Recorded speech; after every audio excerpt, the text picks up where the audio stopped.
My dear brothers and sisters, we have to look at Jesus to overcome the negative side of competition and ego gratification.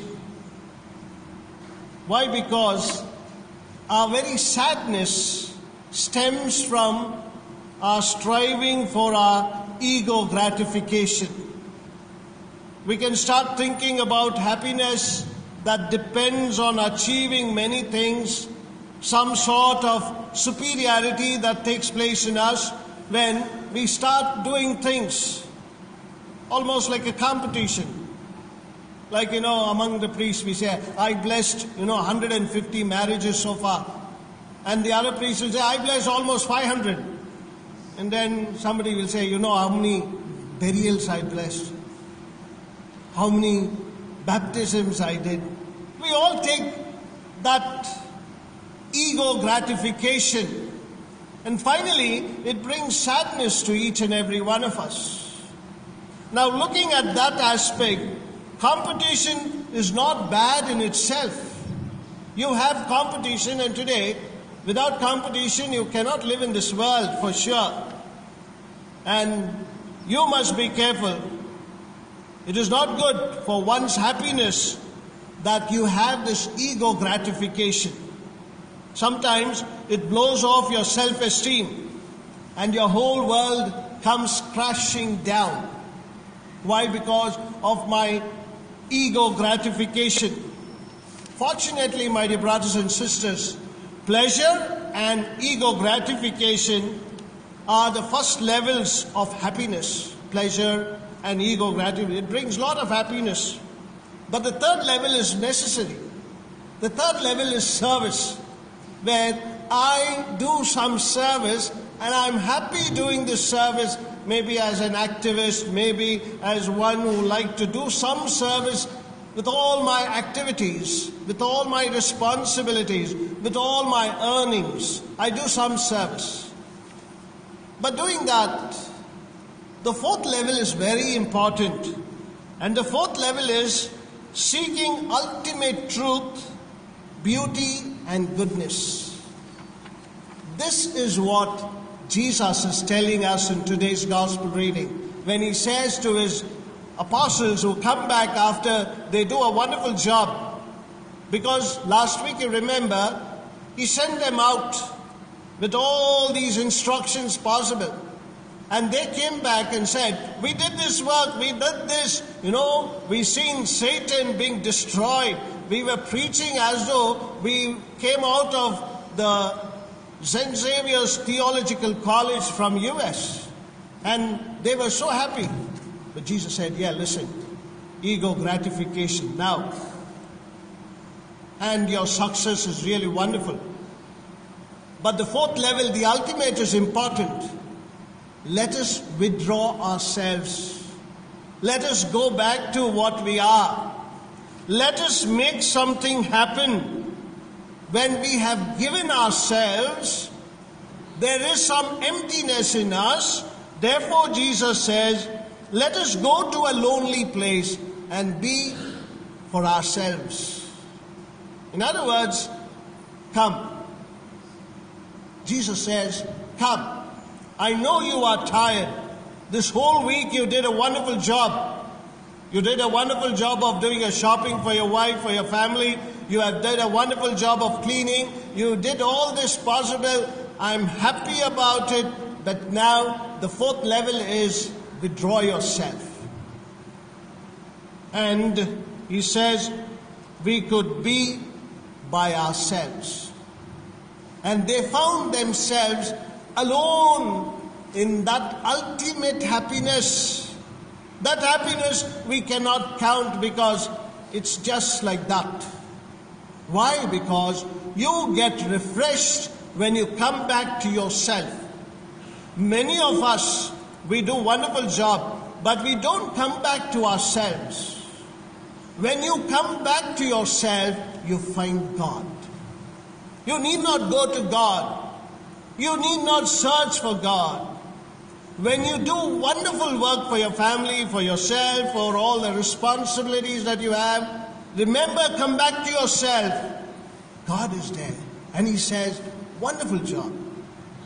Now, the ultimate happiness is what we all desire, to be with him. Well, yesterday one of my friends sent me a beautiful WhatsApp story. It happened to a woodcutter. This woodcutter wanted a job. He went to the timber merchant and said, see, I'm without job and I'm a good woodcutter. I want to be employed. And the man said, well, come, I'm looking out for one. And he said, come on, take the action, start right away. I'm going to pay you good. This man, on the very first day, he chopped 18 trees down. And he did a wonderful job. The next day he came, and as he started his work, very happy that he did a wonderful job yesterday of cutting down 18 trees. So this day, he started very sincerely, but at the end of the day, he just cut 15 trees. And he said, oh my God, yesterday I cut 18. Now what happened? Okay, next day, he started again. The third day, he cut only about 8 trees. And he said, what's happening to me? I don't know. I'm cutting fewer trees now. And as he was doing his job, he was reducing only cutting trees. He went to the merchant and he said, well, are you happy? You see, I cut 18 trees on the very first day, and now I'm not able to cut even 8 a day. The merchant said, wonderful job. You're doing a good job. You're working from morning to evening. But when last did you sharpen your axe? And then he realized and he said, oh my God, I was busy with my ego gratification. I forgot about sharpening my axe. Going back to yourself, being within yourself to see whether you are sharp, to see whether you are fit enough for the next day, you have to come back to yourself. And that is what Jesus says. And when they do that, my dear friends, Jesus takes them to a lonely place.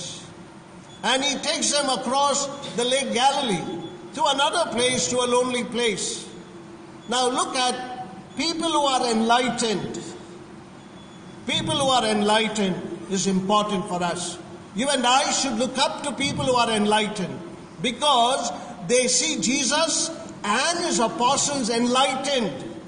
Therefore, they run before they could come to the other shore because they want to see all these enlightened people, and they reach there before Jesus and his apostles could reach. And that is how Jesus looks at them and says, oh my God, look, these guys, they are behind us and they are before us here. I think they are like sheep without a shepherd. Now the question remains in each one of you. Do you and have you felt any time like having no shepherd in your life? Are you also feeling the same? A sheepfold without a shepherd. Many times, many of us do feel that way, my dear friends. But remember that Jesus is always there to be that divine shepherd. He shepherds us so that we shepherd you. You look at us so that you may see that sheepfold belonging to me. And I become zealous because of you.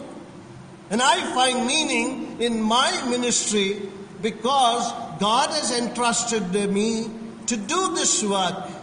And therefore, if I am not shepherding you, then for sure you will say, we are still looking out for a good shepherd.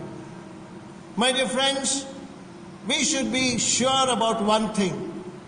Successful people have two things in life. And that is two things in their lips in a way. Smile and silence. Every successful person has on his lips, in her lips, the smile and the silence, because the smile is there to solve a problem. The smile is there to give you a meaning. And the silence can avoid a problem. Therefore, you and I can be successful in life with a smile and silence. And that is what I have learned in my life, in my priesthood, that I can smile at people, that I can at the same time keep that silence in me to avoid problem and with a smile to solve problem. Do this in your life, especially with your wife. No, some of you don't smile at your wife. Especially with your husband, because you are up against your husband. Especially with your parents and your children, smile. Give them that loving smile that solves all problems. Give that silence for yourself so that you can come back to yourself to avoid many other problems in life. Therefore, my dear brothers and sisters, we like also to see that sugar and salt can be mixed in many things. Sugar and salt can be mixed in water as well. They look wonderful. But the beautiful part is that the ants take away the sugar. Ants take away the sugar, not the salt. And in your life, you should always select the right person. We always do the wrong thing, selecting the wrong person. And look at these people running behind Jesus because they found these people are enlightened and therefore they run just like ants to get the sweet part. And that is the reason why we find that it is better to make our lives better and sweeter with good selected people in our lives.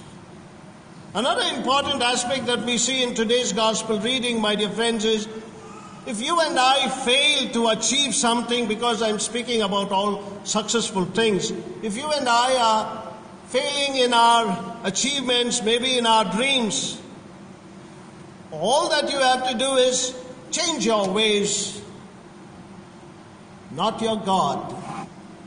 Change your ways. Those are very easy. No, to change our ways is very difficult. To change our God is very easy. Therefore, we have great dreams in our lives. I want to do this, I want to build this, I want to achieve this, I want to go there, I want to go abroad. All these dreams sometimes don't come true. And therefore, what you are going to do? Are you going to change your God and go somewhere else? Change your ways of life, because God says, I only know the plans that I have for you. Therefore, Jesus also tells his disciple, come, enough. I know what is stored for you.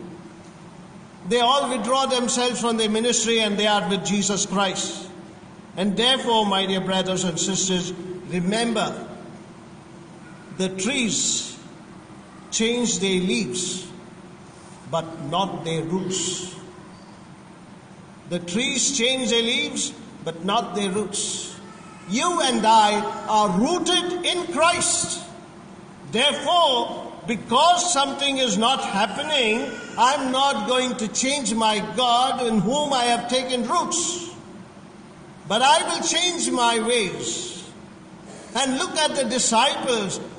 That ego gratification is gone from them the moment they sat with Jesus in the boat. You and I come for every Eucharistic celebration. You and I are now in the boat.